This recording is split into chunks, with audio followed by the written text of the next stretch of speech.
Hi! Ako nga pala si Saria. At ito ang aking kwento. Habang naglalakad ako patungong bahay ay bigla akong natisod.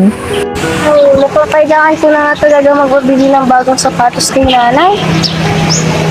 Nakakarating na ako sa bahay nang nakita ko si nanay nang may dalang sapatos. Yes! May bago na akong sapatos.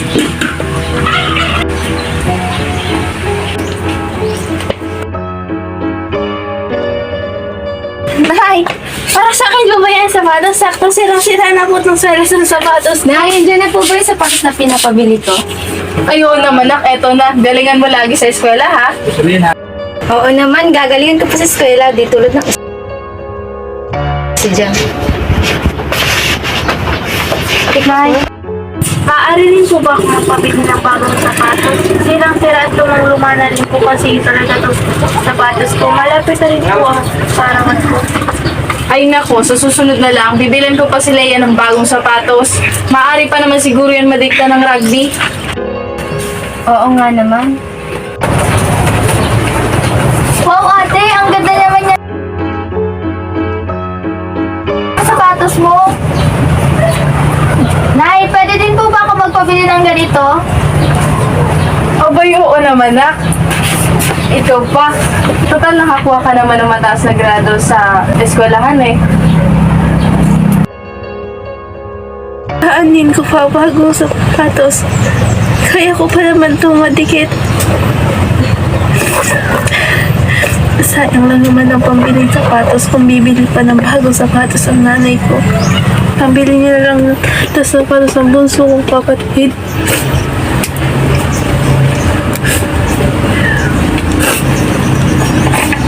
Ayan. Ayos ko na.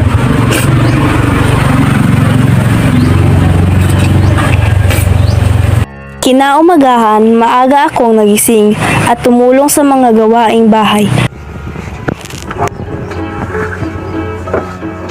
Pumunta ako ng kusina at nakita ko si nanay na nagluluto ng almusal.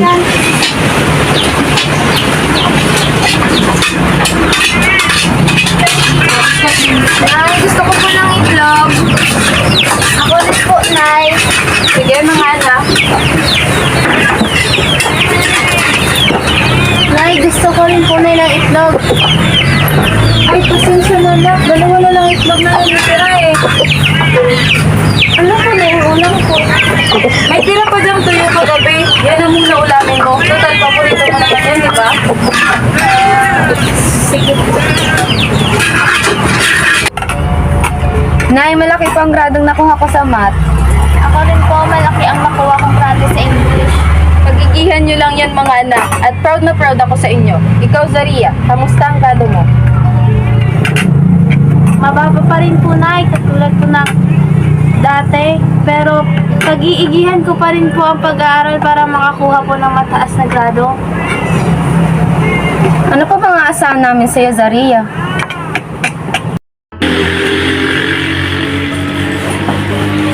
Zaria, Po, aalis muna ako saglit. Bantayan mo maigi ang bahay ah. opo, Nay. Nay, sama rin po ako. May pupunta rin po kasi ako eh. Ako rin, Nay. O sige, tara na mga anak.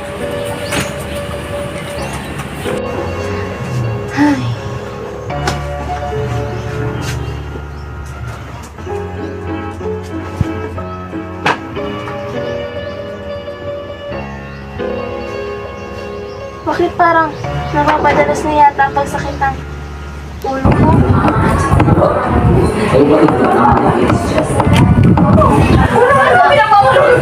Naghahamon ako. Mukhang magpapa-check up na lang ako. Sakit na talaga ng ulo ko. Ay.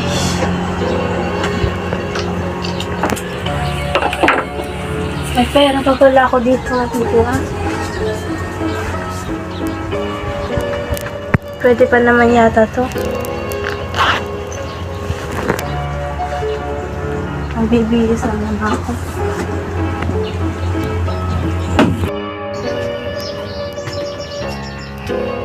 Ang tagal nila nanay, mukhang mamaya na lang ako magsasabi kung saan ako galing.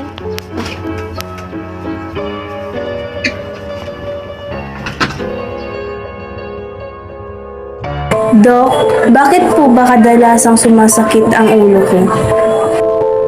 Ay pasensya na iya, ngunit kailangan mong ihanda ang iyong sarili. Ikaw ay mayroong brain tumor. Brain tumor? Oo, at mayroon ka na lamang natitirang 6 na buwan.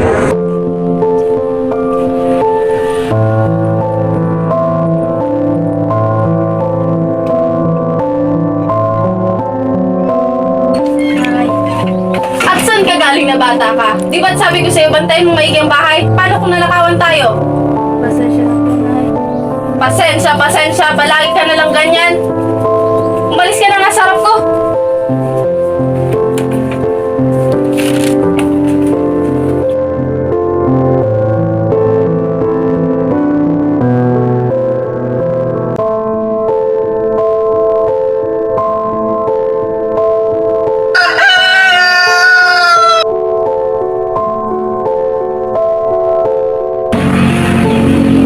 Daria, gising na, umaga na.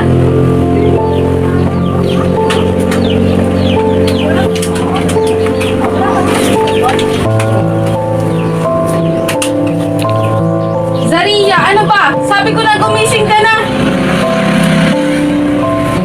Zaria? Zaria! Anak ko! Zaria!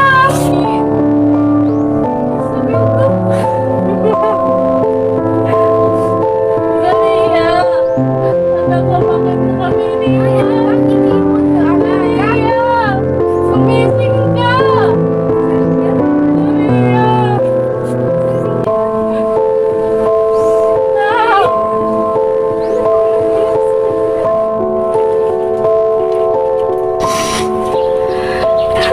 Dear Mama, Ate at Bunso, una sa lahat gusto ko lang pong sabihin sa inyo na lubos akong nagpapasalamat sa lahat ng kabutihang ibinigay niyo sa akin, sa pag-aaruga at walang sawang pag-intindi.